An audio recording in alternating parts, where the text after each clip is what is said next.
Bonjour à tous. Les prolongations du remaniement ministériel se jouent dans les journaux parus ce lundi 11 septembre 2017. Réumi Quotidien renseigne que comme pour les investitures aux législatives, les laissés pour compte du nouveau gouvernement n'ont pas eu de pudeur à le faire savoir. Yakham Mbaye, ancien secrétaire d'État à la communication, vient de démissionner. Il emboîte ainsi le pas à Marie-Thérèse Diouf de la Cogère. Dans la même dynamique, les apéristes de Bombay sont sortis de leur silence par la voix de Cheikh Sadio Ndiaye pour expliquer qu'aucun ministre issu de leur département n'a été choisi. Et il en est de même du département de Maké où des contestations ont été notées. L'heure du compte à rebours titre par conséquent ce journal qui se demande si Macky veut-il réellement un deuxième mandat. Dans Enquête, Yakham Mbaye s'explique suite à sa démission de l'APR. J'ai pris ma décision pour préserver mon honneur. On m'a collé un enregistrement sonore qui me vaut une réputation très détestable, déclare dans ce journal Yakham Mbaye qui informe avoir eu un entretien avec le chef de l'État hier. Les recalés prennent le Macky, voit pour sa part Walf Quotidien qui revient sur les frustrations d'après remaniement. Des mécontents après le remaniement, on en compte aussi au Parti socialiste qui entre en rébellion si on en croit l'Observateur qui donne l'information à sa une. Dans ce journal, Maître Moussa Bocar Thiam, porte-parole adjoint du Parti socialiste, juge inadmissible que sur les 39 ministres du nouveau gouvernement, 34 soient de l'APR. Sur les 45 départements, 35 ont été gagnés par Benno Bokk Yakaar grâce au Parti socialiste, fait savoir le socialiste qui lance, je cite,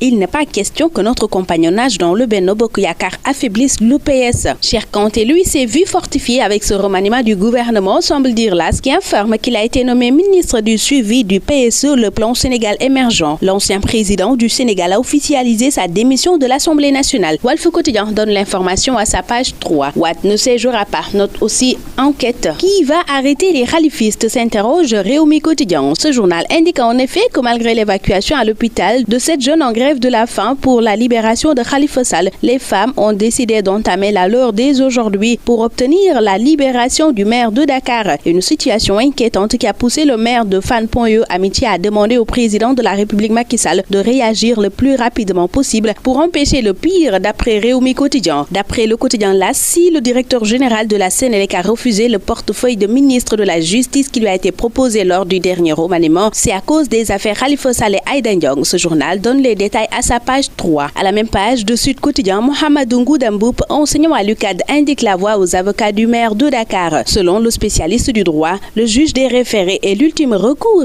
pour Khalifa Sall. Affaire Yavuz Selim, le journal de Madiambal Diagne signale que c'est la rentrée des clashs. Les écoles ne seront pas reconnues cette année, promet Serigne Mbaye Thiam face à Madiambal Diagne, PCA de Yavuz Selim, qui soutient que le ministre a fait preuve de mauvaise foi. Libération révèle pour sa part que la direction des affaires générales et de l'administration territoriale du ministère de l'Intérieur a ouvert une enquête après avoir relevé plusieurs bizarreries dans les documents devant servir au rapatriement de la dépouille mortelle d'un ressortissant chinois décédé à Dakar. Deux noms différents sur l'acte de décès et le certificat de genre de mort sont à l'origine de soupçons si on en croit Libération. L'Observateur rapporte la lettre d'outre-tombe de Mbaye Jacques au Sénégalais. L'ancien président du Conseil économique et social raconte ses derniers instants sur terre à l'occasion de l'an 1 de sa disparition. Dakar marche vendredi pour dire non au massacre des musulmans birmans. C'est Réumi Quotidien qui donne l'information à sa page 3. À la page 6 de Stade, l'on débat sur le cas Karamboch touché aux adducteurs. Sera-t-il forfait contre Cap-Vert? Se demande le quotidien du sport. Face ne fait plus peur. Cette exclamation barre la une de Sunulombe, le quotidien des arènes sénégalaises, qui fait état de 7 victoires contre 7 défaites